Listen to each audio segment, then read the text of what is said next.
UP की राजनीति में अब सिर्फ जाति और विकास की नहीं बल्कि सॉफ्ट हिंदुत्व की भी एंट्री होती हुई नजर आ रही है।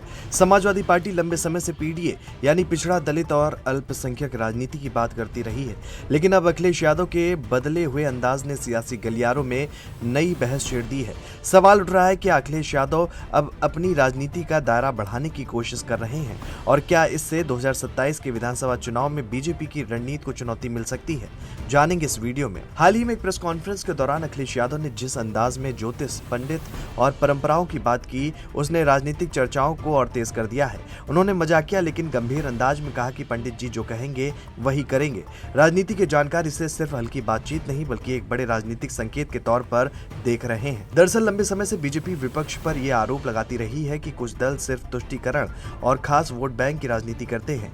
ऐसे में अब सपा ये संदेश देने की कोशिश कर रही है कि वो सिर्फ एक वर्ग की पार्टी नहीं बल्कि हर समाज और हर सोच को साथ लेकर चलने वाली पार्टी है। यही वजह है कि अखिलेश यादव नियो समाजवादी जैसे शब्दों का इस्तेमाल कर रहे हैं, जिसमें आधुनिक सोच के साथ परंपरा और आस्था को भी जगह दी जा रही है। राजनीतिक जानकारों का मानना है कि ये बदलाव सीधे तौर पर बीजेपी की हिंदुत्व राजनीति को काउंटर करने की कोशिश है। बीजेपी लंबे समय से राष्ट्रवाद, हिंदुत्व और धार्मिक मुद्दों के जरिए अपना मजबूत वोट बैंक बनाए हुए है। ऐसे में सपा अब यही चाहती है कि उसे सिर्फ एक वर्ग की पार्टी के रूप में देखा जाए। इसलिए मंदिर, धार्मिक कार्यक्रम, आध्यात्म और सांस्कृतिक मुद्दों पर पार्टी का रुख पहले से ज्यादा संतुलित दिखाई देने लगा है। एक फैक्टर और भी है। पिछले नतीजों को देखें तो CSDS लोकनीति सर्वेक्षण में कहा गया कि अगर 80% हिंदू समुदाय के मतदाताओं के वोट शेयर को ध्यान में रखा जाए तो 2017 में 47% की तुलना में बीजेपी को 54% मतदाताओं ने समर्थन दिया। सपा के लिए बढ़ोतरी पिछली बार के 19% के मुकाबले 26% रही। वहीं बसपा के लिए यह समर्थन 5 साल पहले के 23 से गिरकर 14% और कांग्रेस के लिए 4 से घटकर 2% रह गया। यूपी विधानसभा चुनाव में बीजेपी के नेतृत्व वाले गठबंधन को 403 सदस्यीय विधानसभा में 273 सीटों के साथ बहुमत मिला था, जबकि अखिलेश यादव के नेतृत्व में समाजवादी पार्टी गठबंधन 125 सीटें जीत सका।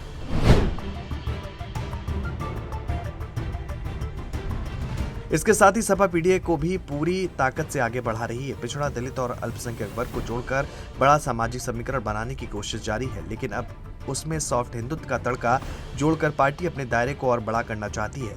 राजनीतिक जानकार मानते हैं कि यूपी जैसे राज्य में सिर्फ एक समीकरण के भरोसे चुनाव जीतना मुश्किल होता जा रहा है। इसलिए सपा अब बहुस्तरीय राजनीति की तरफ बढ़ती हुई नजर आ रही है। महिला वोट बैंक पर भी पार्टी का फोकस लगातार बढ़ रहा है। महंगाई, रोजगार, सुरक्षा और शिक्षा जैसे मुद्दों को महिलाओं से जोड़कर सपा जनता के बीच नई पकड़ बनाने की कोशिश कर रही है। पार्टी को लगता है कि अगर महिला वोटर, पीडीए समीकरण और सॉफ्ट हिंदुत्व की रणनीति साथ आ गई तो 2027 का मुकाबला काफी कड़ा हो सकता है। हालांकि बीजेपी इसे रणनीति और राजनीतिक मजबूरी बताकर लगातार हमला कर रही है। बीजेपी नेताओं का कहना है कि चुनाव आते ही विपक्ष को हिंदुत्व याद आता है।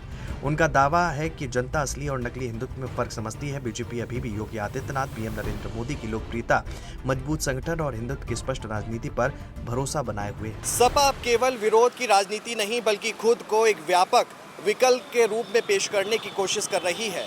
कार्यकर्ताओं को एक्टिव किया जा रहा है, बूथ स्तर पर तैयारी तेज की जा रही है और जनता के बीच लगातार पहुंच बनाने की कोशिश हो रही है।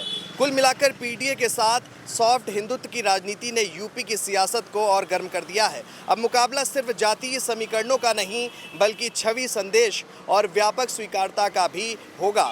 आने वाले समय में ये देखना दिलचस्प होगा कि अखिलेश यादव की ये नई रणनीति बीजेपी को कितना नुकसान पहुंचाती है और क्या यूपी की राजनीति में इससे कोई बड़ा बदलाव देखने को मिलेगा, ये तो आने वाला समय बताएगा।